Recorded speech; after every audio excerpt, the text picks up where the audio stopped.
बद्रीनाथ केदारनाथ मंदिर समिति ने चेतावनी दी है कि अगर श्री केदारनाथ धाम ट्रस्ट दिल्ली के बुराड़ी इलाके में केदारनाथ मंदिर जैसी संरचना बनाने की योजना पर आगे बढ़ता है तो वह उसके खिलाफ कानूनी कार्रवाई करेगी।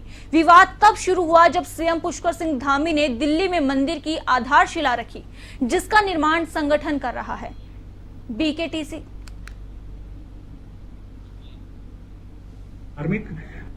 दिल्ली में किसी केदारनाथ धाम ट्रस्ट द्वारा जो मंदिर निर्माण प्रस्तावित किया गया है उसमें प्रदेश सरकार का किसी प्रकार का कोई संबंध नहीं है और न ही प्रदेश सरकार द्वारा किसी प्रकार का कोई आर्थिक सहयोग प्रदान किया गया है। माननीय मुख्यमंत्री जी इस प्रस्तावित मंदिर के शिलान्यास कार्यक्रम में सम्मिलित हुए थे।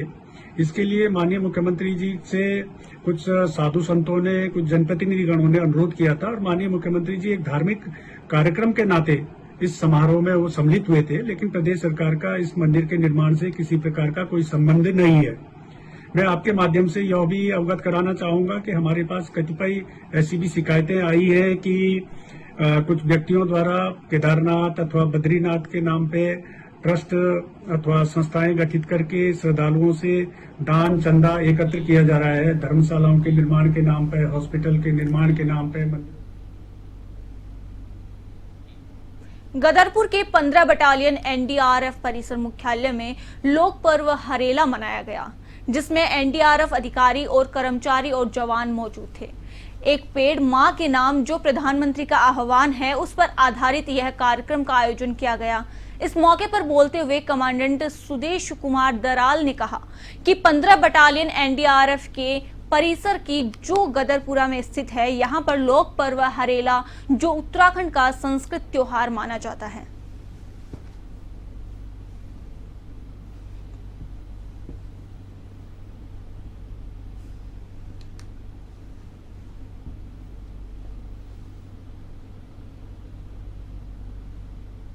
जैसा आप सभी लोग जानते हैं, आज पूरे उत्तराखंड में जो है लोक पर्व हरेला के रूप में मनाया जा रहा है। हमारे एनडीआरएफ के कर्मियों ने भी ये ठाना है कि क्यों ना हम इस पर्व को और भारत के माननीय प्रधानमंत्री श्री नरेंद्र मोदी जी के आह्वान एक पेड़ माँ के नाम को आगे बढ़ाएं।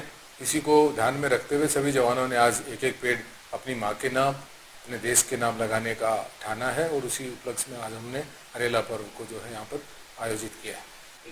बाकी आपने जैसा देखा है कि पेड़ लगाने के अन्य फायदे भी हैं। जिस प्रकार से हमारे देश में विभिन्न प्रकार की आपदाएं आती हैं, खासकर उत्तराखंड की बात करें तो यहाँ पर लैंडस्लाइड। मुख्यालय पौड़ी में वन विभाग की ओर से कंडोलिया वन पंचायत के कंडोलिया थीम पार्क में एक कार्यक्रम का आयोजन किया गया। कार्यक्रम का शुभारंभ जिला अधिकारी डॉक्टर आशीष चौहान ने किया।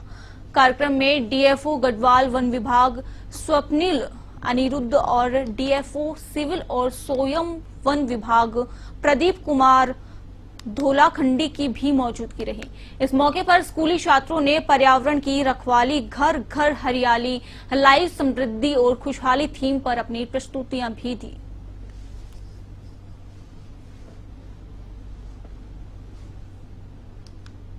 पौड़ी जनपद के समस्त नागरिकों को हम पूरे समस्त प्रशासन की तरफ से बधाई। और इस अवसर पर हम लोग लगभग 3,85,000 प्लांट्स का प्लांटेशन करने वाले हैं और जो लोकेशंस हैं वो 889 लोकेशंस पे लगभग 10 से 11,000 12,000 लोगों के द्वारा इसमें प्रतिभाग किया जाना। और माननीय मुख्यमंत्री जी के निर्देशों के क्रम में जो जन आंदोलन के स्वरूप में इसे किया जाना है, तो उसी तरफ हम लोगों का प्रयास और विभिन्न विभाग इसमें अपना बेस्ट। तो एक सांस्कृतिक, पर्यावरणीय और हमारा ऐतिहासिक महत्व रखने वाला पर्व है, जिसको प्रदेश भर में धूमधाम से मनाया जा रहा है। प्रदेश भर में टोटल 45 लाख पौध का लक्ष्य है, जिसमें से 3 लाख पौध का लक्ष्य जो है पौड़ी गढ़वाल जनपद में हमें लगाना है, वृक्षारोपण करना है। इसी क्रम में जो है एक अवेयरनेस और इसी के क्रम में हम लोगों ने अवेयरनेस प्रोग्राम आज रखा है, जिसमें डिस्ट्रिक्ट मजिस्ट्रेट और अन्य जो जिला स्तरीय अधिकारी हैं इनके द्वारा प्रतिभाग किया गया और लोगों को जागरूक किया गया। इसके बाद जो है हमारा वृक्षारोपण होने वाला है। जो ये जो हरेला त्योहार है हमारा उत्तराखंड का एक बहुत पुराना सांस्कृतिक लोक पर्व है, हमारा सांस्कृतिक लोक पर्व। और हरेला जो है त्योहार है समृद्धि का, खुशहाली का, हरियाली का। और चाहे कुमाऊं हो चाहे गढ़वाल हो, सभी लोग इससे पहले से ही जुड़े हुए हैं। ऐसा नहीं कि हरेला जो है आज से स्टार्ट हो रहा है। हाँ कि हम इसको जो है इसको वृक्षारोपण से हमने जोड़ दिया है पिछले कुछ सालों से, और एक प्लांटेशन ड्राइव के रूप में इसमें हम चलाते हैं और सरकारी तौर पर इसको हम मनाते हैं। लेकिन जो हरेला हमारा त्योहार है ये बहुत ही पुराना त्योहार है और बहुत उत्तराखंड में हर्षोल्लास के साथ हरेला पर्व मनाया गया। हरेला पर्व के मौके पर पूरे प्रदेश भर में लाखों पौधे लगाए गए। वहीं राजधानी देहरादून स्थित वन विभाग नर्सरी मॉल देवता में मुख्यमंत्री पुष्कर सिंह धामी ने हरेला पर्व के मौके पर 500 पेड़ों को रोपित किया। साथ ही पिछले कुछ दिनों पहले जम्मू कश्मीर में शहीद हुए उत्तराखंड के वीर जवानों के नाम और वनाग्नि की घटना के शिकार हुए 6 लोगों के नाम भी सीएम धामी ने पौधे लगाए। इस मौके पर मुख्यमंत्री पुष्कर सिंह धामी ने कहा कि देशवासियों से अपील की कि हरेला पर्व के मौके पर ज्यादा से ज्यादा पेड़ लगाएं ताकि हमारा पर्यावरण स्वच्छ और साफ बना रहे।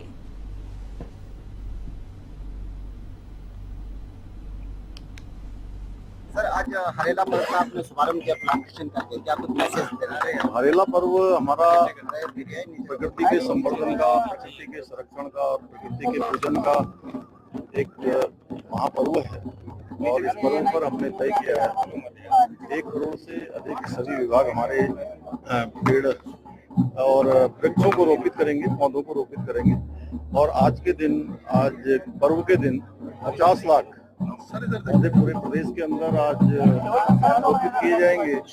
और साथ ही आज हमने इस हरेला पर्व की शुरुआत हमारे देवभूमि उत्तराखंड के 5 वीर जो वीर गति को प्राप्त हुए भारत माता की रक्षा करते।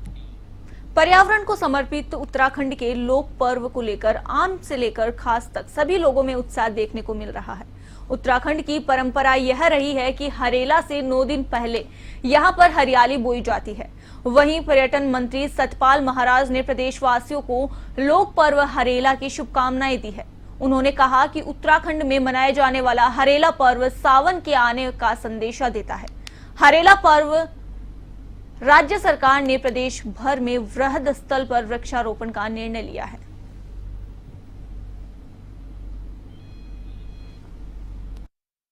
उत्तराखंड में मनाया जाने वाला लोक पर्व हरेला सावन के आने का संदेश है।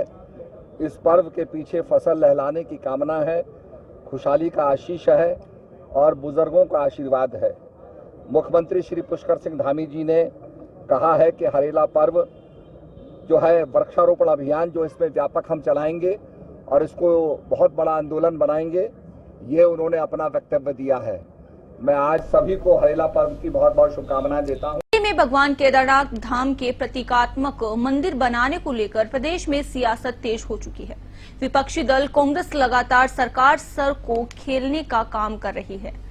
कांग्रेस ने मुख्यमंत्री से मांग की शिला तो वापस लाया जाए और साथ ही ट्रस्ट का नाम भी बदला जाए। इसी को लेकर कांग्रेस प्रदेश अध्यक्ष करण महारा के नेतृत्व में 24 जुलाई से कांग्रेस जय गंगे केदारनाथ बचाओ यात्रा शुरू करने वाली है।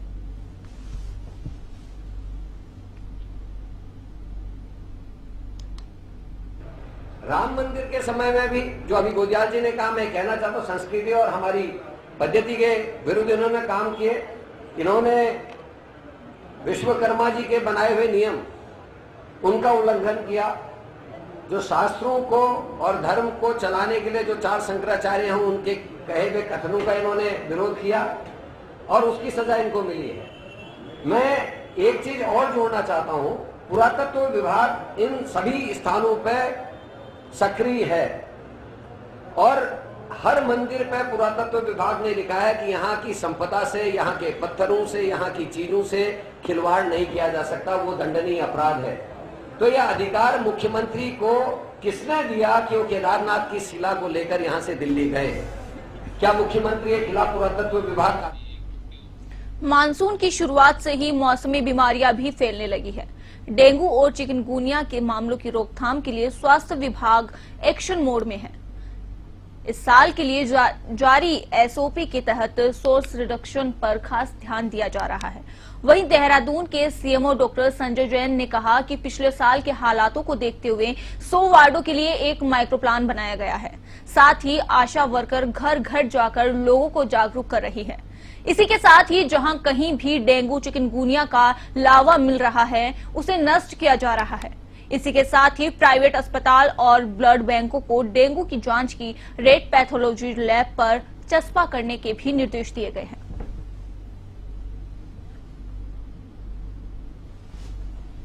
जैसा कि आपको मालूम है कि मानसून शुरू हो चुका है। मानसून शुरू होने के बाद जनपद देहरादून पिछले साल काफी डेंगू के मरीज आए थे, तो उसी के रोकथाम के लिए हमारे द्वारा इसमें अपनी विभागीय तैयारियां हमारे द्वारा शुरू की जा चुकी हैं।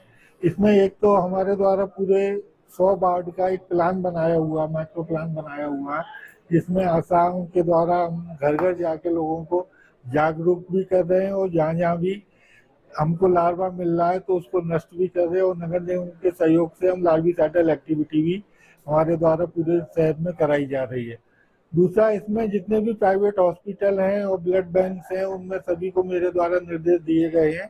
हमने एक रेट भी फिक्स कर दिए हैं कि जो भी टेस्टिंग डेंगू की होगी उसके पिछले साल जो रेट थे उसी रेट को इस साल भी लागू कर दिया गया है। और सबको निर्देश दिए गए हैं कि सभी लैब्स अपने यहाँ इस रेट लिस्ट को चस्पा करेंगे और कहीं भी ओवर रेटिंग की शिकायत हमारे पास आएगी तो हम उस पर नियमानुसार